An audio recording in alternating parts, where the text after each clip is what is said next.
Alright, time for another DraftPhysics.com video presentation. Debate physics also, but again, hard to find anybody willing to engage in any argument back and forth regarding the nature of reality, okay, when it comes to physical descriptions of the physical phenomenon. Yeah, because the people don't even want to believe that it is a physical universe. There is this audiobook of Leibniz, and I've stated that he published the year before Newton. It was actually the same year, so it's 1686, where he published this mush, frankly. But look, Newton's book has a lot of mush in it too.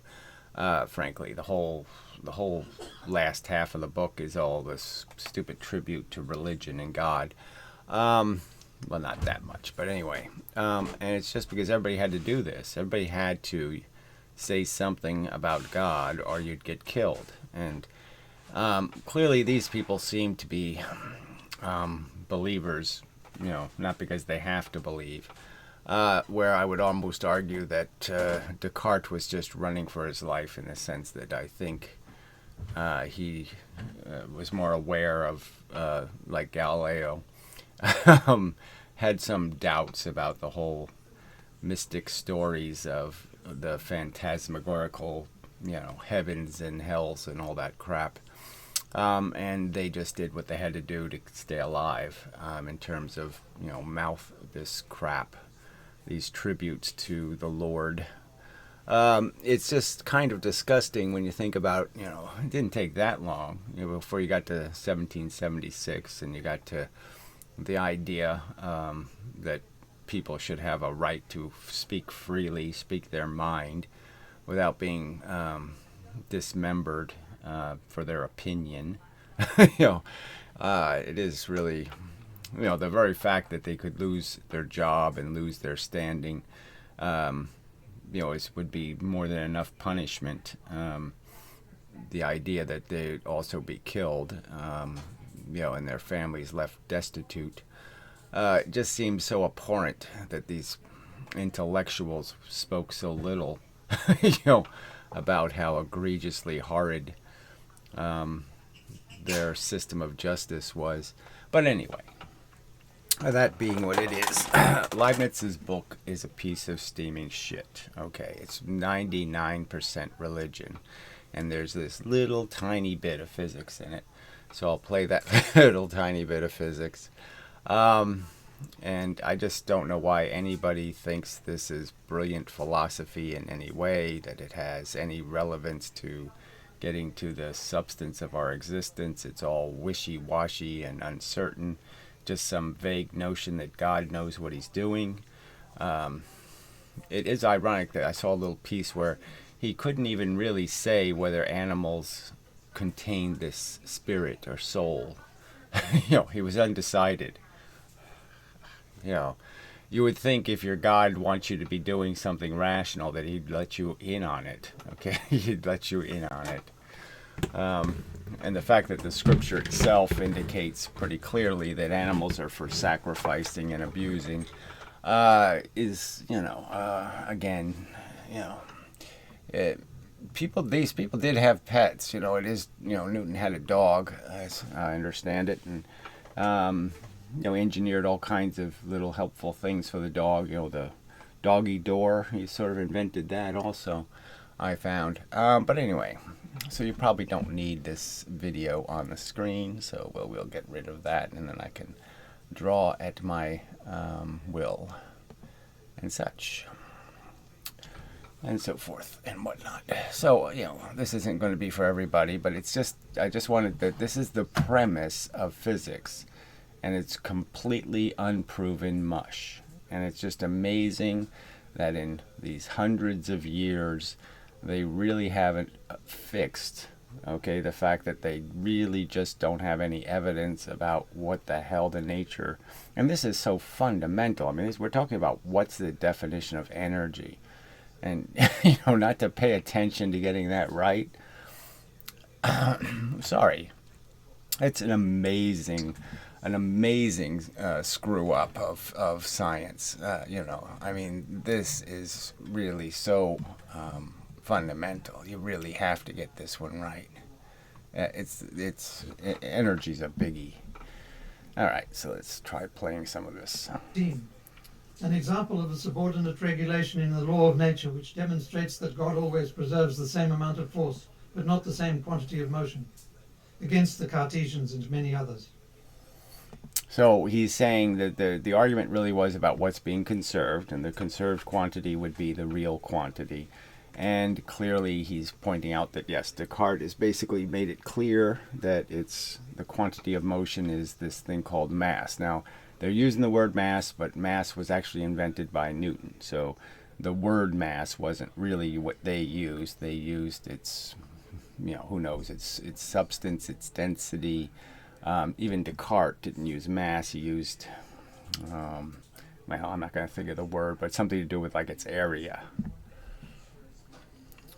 I have frequently spoken of subordinate regulations, or of the laws of nature, and it seems that it will be well to give an example.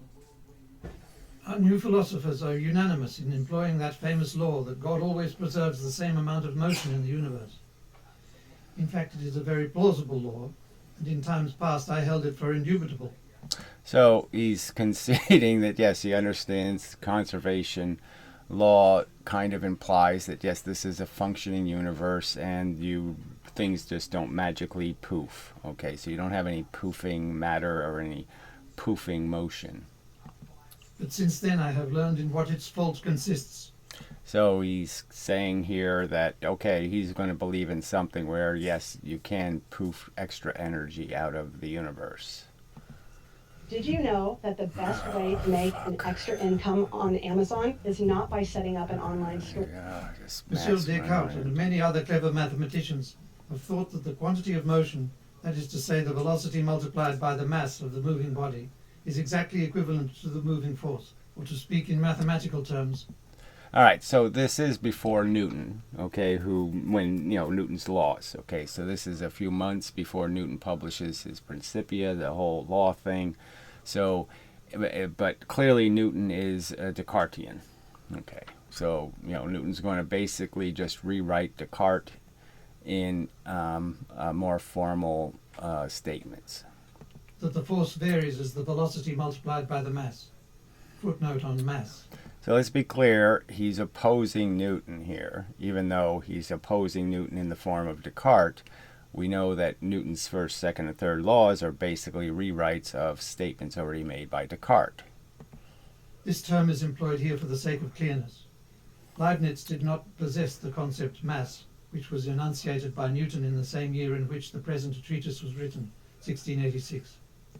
So Leibniz uses the term. So again, it's the same. Like I said, everybody knew Newton was going to publish. Leibniz publishes before Newton. Body, magnitude of body, etc. The technical expression mass occurs once only in the writings of Leibniz, in a treatise published in 1695, and was there doubtless. All right, so let's understand this is 1686, and this argument continued till 1716 when Leibniz died. And there was an exchange between Clarke and Leibniz in letters. Clarke defending Newton. And most of those letters are preoccupied with arguments about why God is perfect, and it's, it's just 90% of it is God mush. Borrowed from Newton. For the history of the controversy concerning the Cartesian and Leibnizian measure of force, see Mark's Science of Mechanics, Chicago, 1893, pages 2728 sec. Translator. Now it is reasonable that the same force is always preserved in the universe. So also, looking to phenomena, it will be readily seen that a mechanical perpetual motion is impossible, because the force in such a machine, being always diminished a little by friction and so ultimately destined to be entire. So everybody believed perpetual motion, not everybody, okay. The Chartelet affiliate who did the clay experiments, he was a believer in perpetual motion and the possibility of it. So understand that it does have some implication, and clearly the two sides are basically going to argue your theory produces the capacity to make perpetual motion, because the two theories do not, they're not compatible theories. So anytime you exchange energy between light, fast things and heavy, slow things, you will destroy kinetic energy, and anytime you do the inverse, you'll be making free momentum.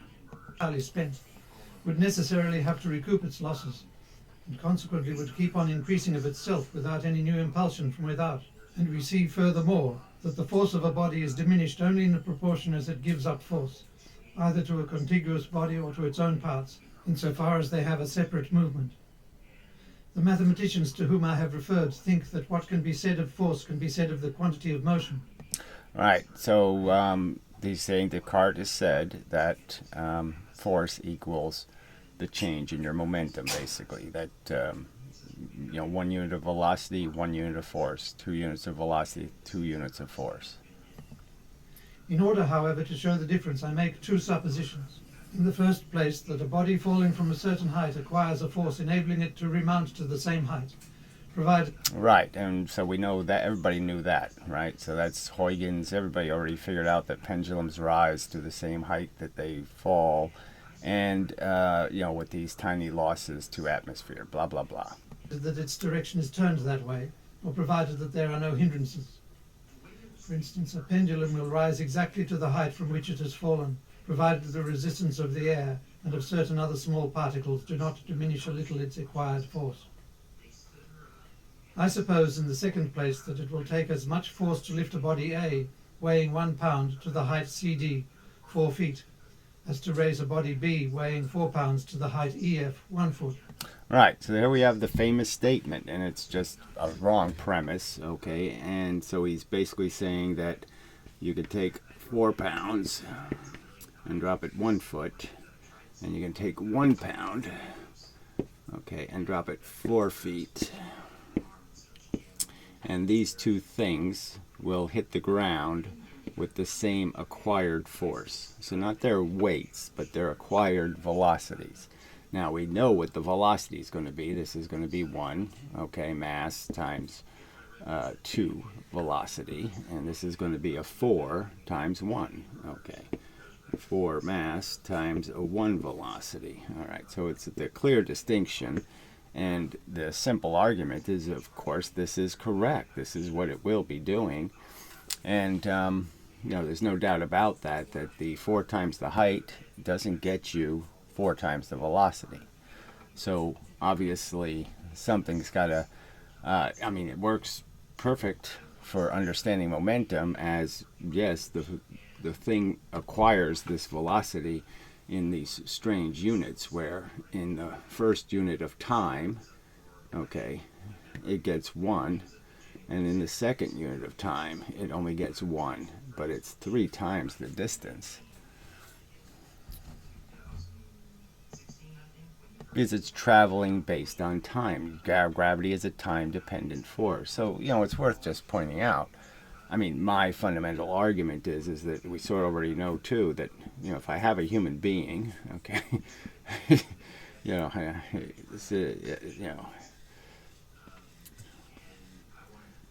not a very good human, but it'll have to do.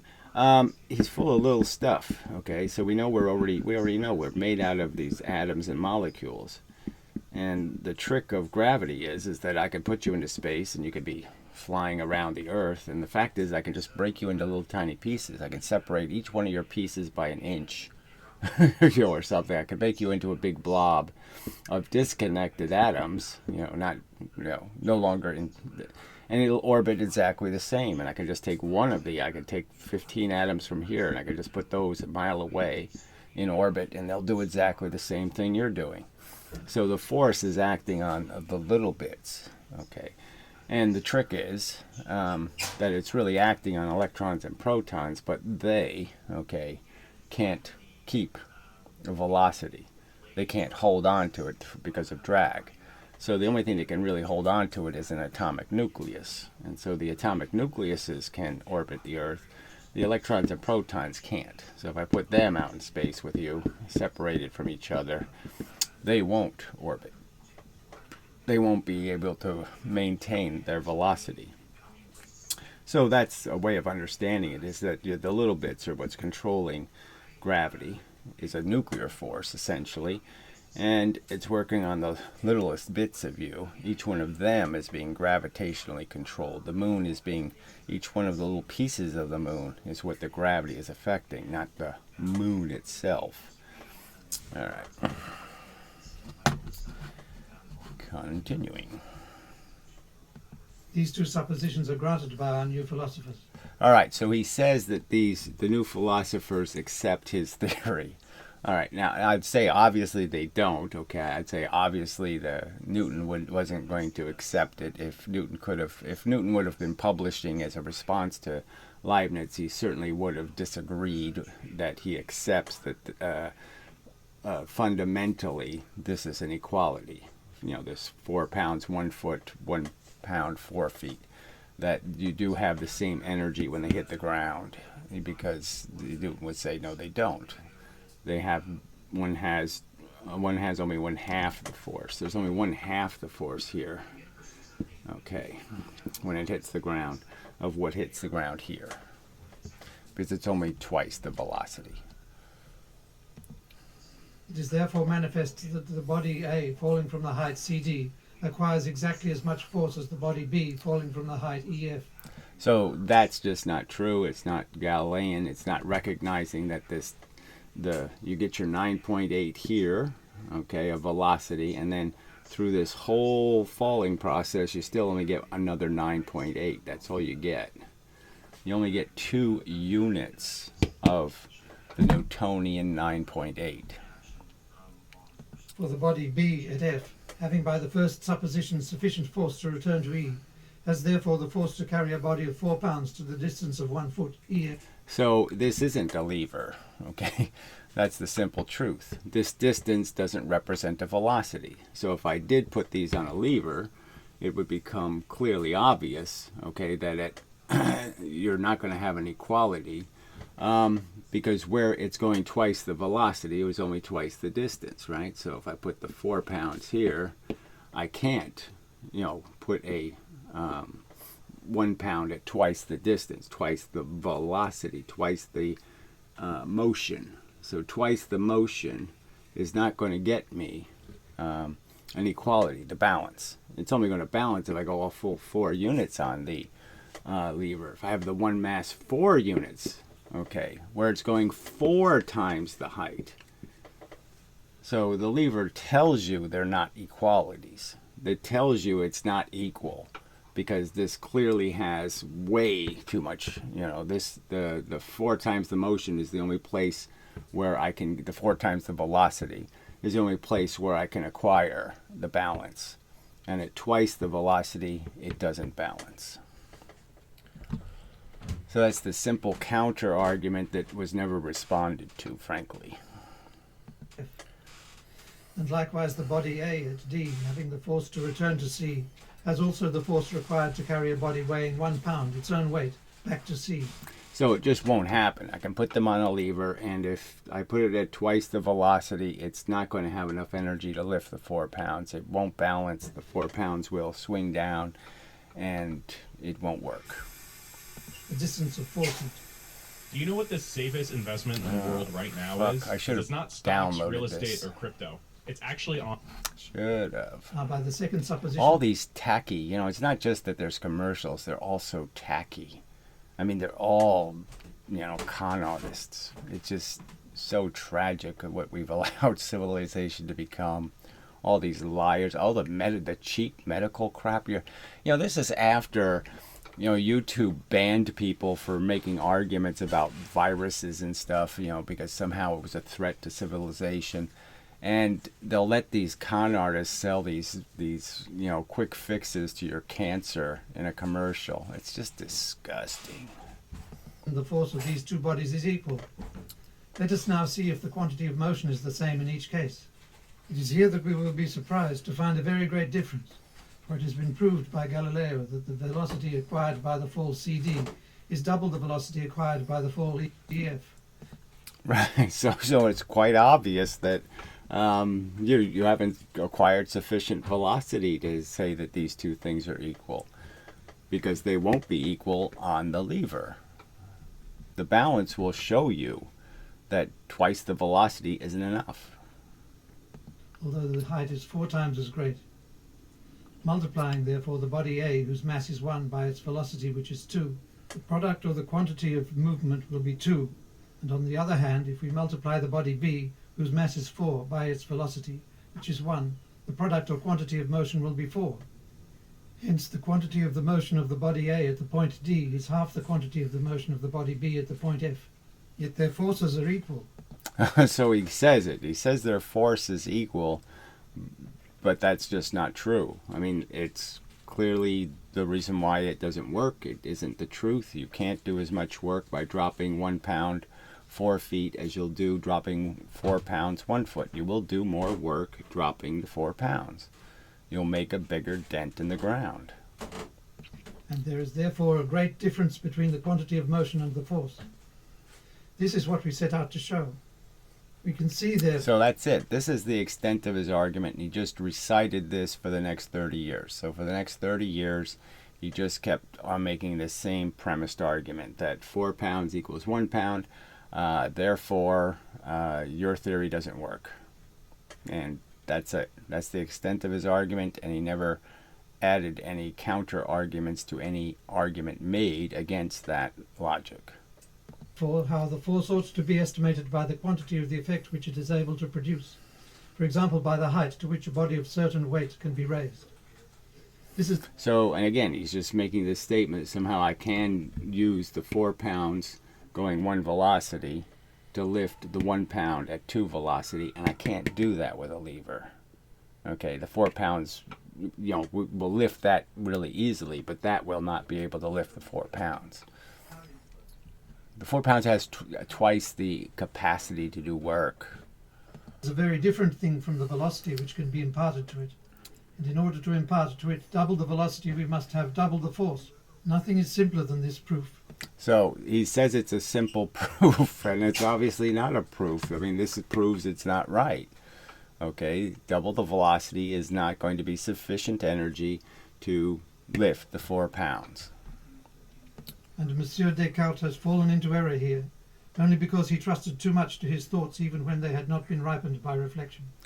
So that's a little shot at Descartes' study habits, which is a little bit silly in the sense that Descartes, kind of famous for doing experiments and experiments and experiments and experiments. But whatever. Leibniz, not so much.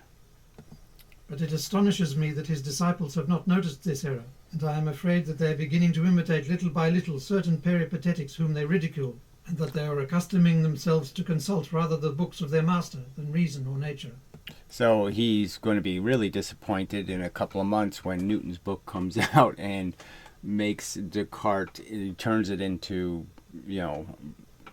real gold. I mean, just makes it so clear and provides a ton of provably decisive kind of explanations of the function of the universe using that model, using mv, not mv squared.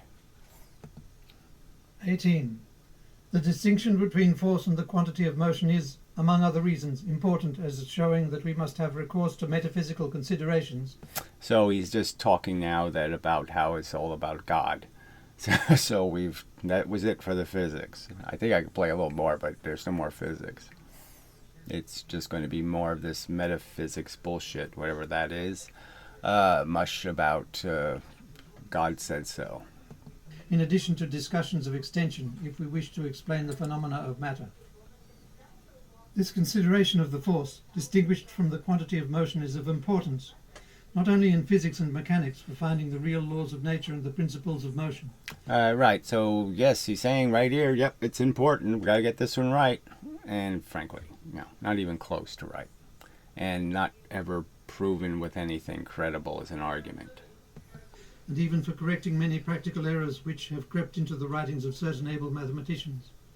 So he calls all the other people mathematicians rather than say that they're physicists, that they're natural philosophers.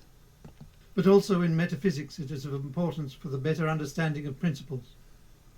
Because motion, if we regard only its exact and formal meaning, that is, change of place, is not something entirely real, and when several bodies... So again, it's not entirely real, so we know where it's going here. You know, that's just kind of silly to, I think, argue in this current context that there's any hope for any kind of notion that anything does anything spontaneously. It's a cause and effect universe.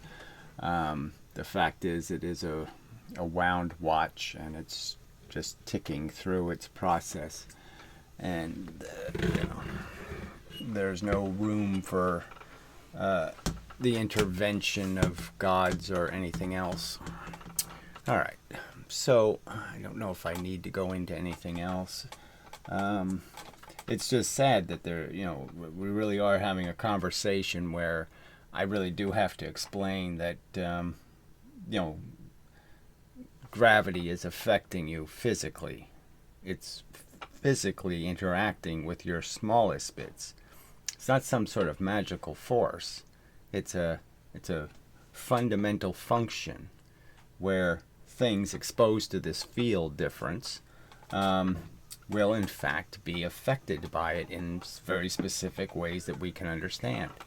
And the fact is that yes, you can understand that, well, the reason why gravity can push me without me feeling it, I don't feel gravity in free fall, is because it's pushing your feet just as fast as it's pushing your nose, as fast as it's pushing your finger. There's no way for you to tell the difference because it doesn't push on you like a boot hitting you in the spleen or something. You're not going to feel it because it doesn't unevenly push you. It doesn't push you from one place. It doesn't push you from one spot. It pushes every bit of you. It pushes not only your cells, but your atoms, the atomic nucleus to be specific. That's what's getting changed and causing you to acquire velocity, is the orientation of the crap inside the nucleuses of your atoms. All right. So yeah, you don't feel it because there can't be any differentiation. There's no way to tell the difference between one part of your body moving and the other parts moving. They're all moving the same. All right, let's see. Because the same elemental bits are contained in all of the atoms.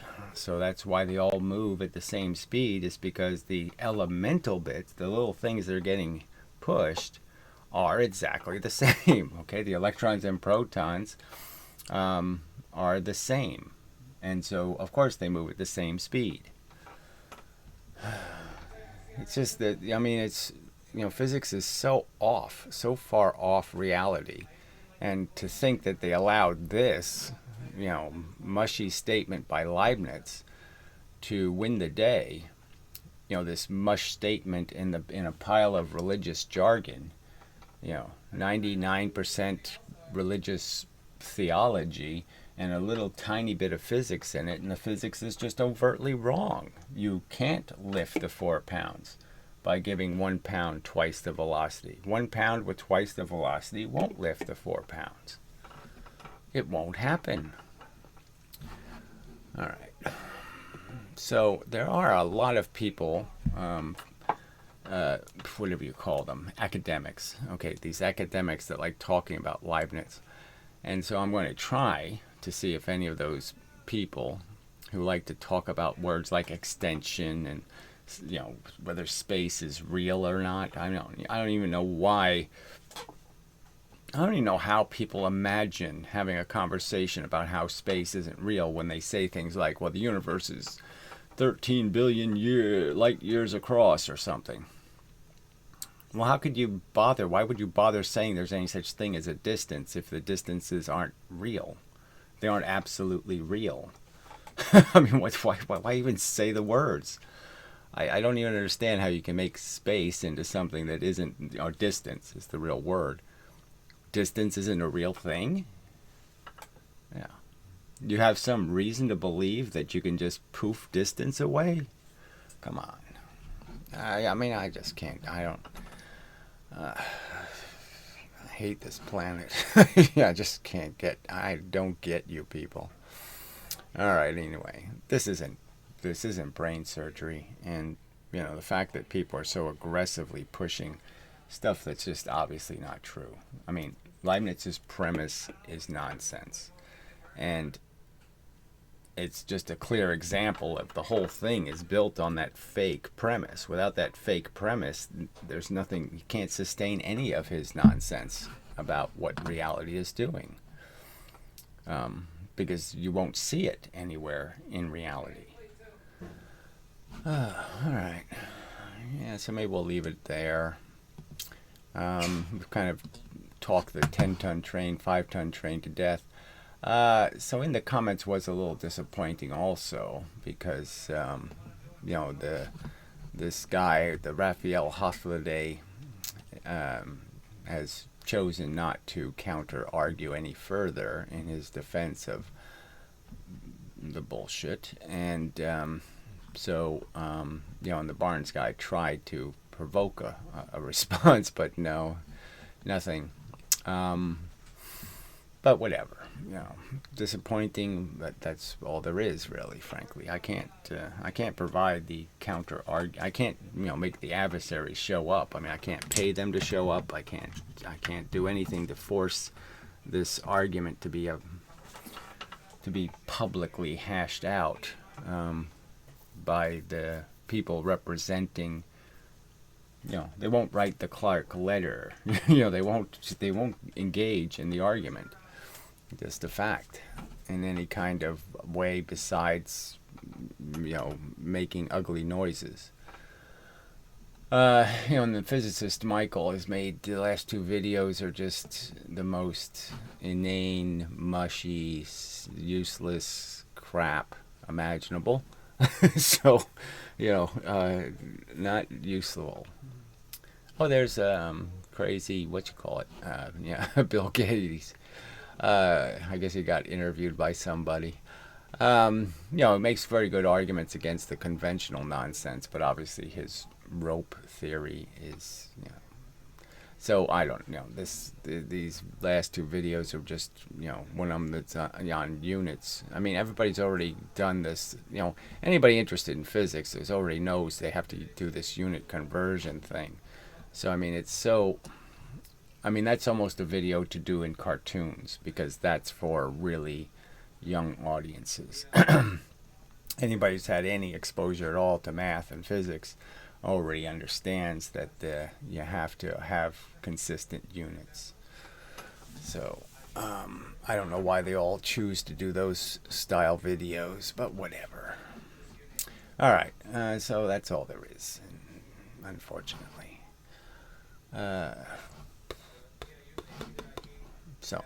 So I might actually, I don't know what, I tend to want to do a response video to the people, the academics talking about Leibnizian theory. But again, so much of it is just so boring and uninteresting in terms of this, best of all worlds and why God, his plan is to make us happy by making us miserable, whatever, too silly. So anyway, till the next time, such and so forth and whatnot. Yeah. Very depressing. Oh, yeah, what I should have brought up. Ian Gosling is still doing his attempt to prove Leibniz right. Yeah. So he's doing a pendulum experiment again, but it's not a real pendulum. It's a stick, with a weight on it. And as we have, I mean, I don't know if we have done it, but anyway, I certainly have done it. The realization that if you use a solid object, then you're limited in what experiments you can do by putting weights on the end, because you have to account for the weight of this object you're placing the weight on, and its momentum will interfere in your experiment. So if you were just raising a weight, you had the same mass on here and you raised it to different places, well, you can get away with having a stick then, because the stick's going to be doing the same thing the weight's going to be doing in terms of increasing its momentum. But if you're going to change the weights, then the problem is that you have to include the mass of the stick itself. All right, so the question is, all right, so this is going to be a 2 mass and versus a 1 mass. And the problem is simple in the sense that, let's say the stick weighs 1, and let's say this is a 2, and let's say this is a 4, okay, the weight. So this is 2 plus 1 is 3, all right, and this is going to be 4 plus 1 is 5. So you lost your 2 to 1 relationship because now it's a 3 to 5 relationship. So obviously you have to change the 5 into a 6. So that means this weight has to go from a 4, all right, to a 5. And then you have 5 and 1, and then you have 2 and 1, and so now you have 6 on this side and 1 on this side. Now the question is, if you're going to add this extra weight, should you add it here or should you add it here? And the argument I would make is you can't add it here, okay, because all the weight has to be in the same place. So you either add it all here, okay, all the weight is down here, or all the weight is here. All right, now you can do that. You can put all the weights here, you know, and the other weight here, you know, at the center of the mass of the plastic.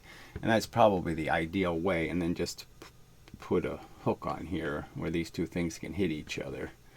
Okay, little hammers that aren't adding any weight. Obviously, if you put something here, then you have to change where the center of mass is of your object.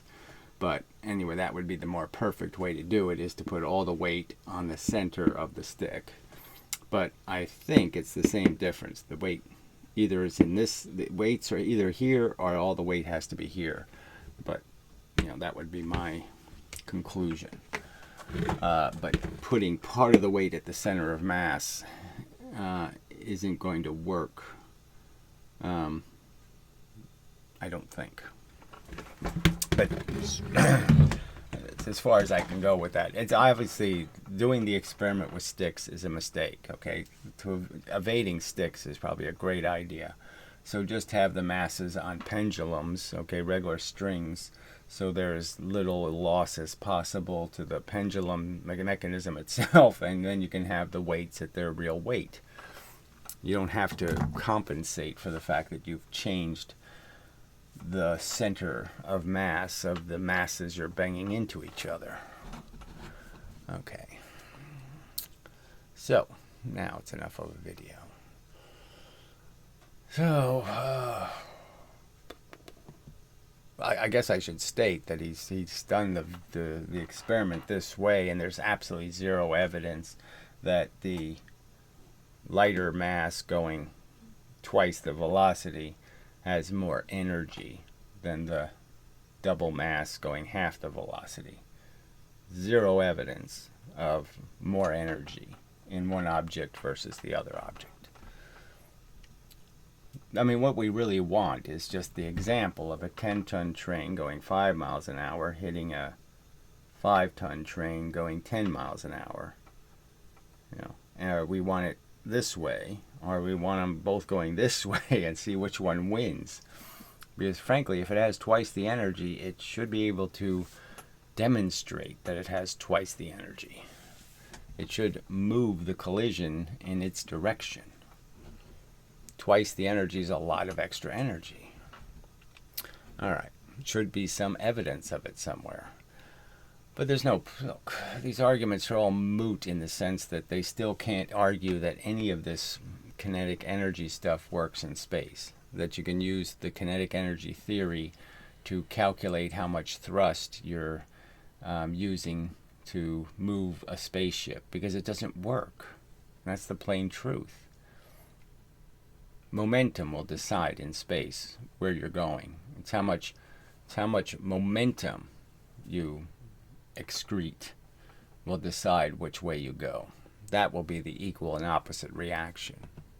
You know, Newton's thing. Obviously, I'm claiming it's not an equal and opposite reaction. That you don't need an opposite reaction. If I give away stuff going that way, then I still have all my stuff that's going the other way. That's just the truth. So I'm going to go the other way because I've changed the balance.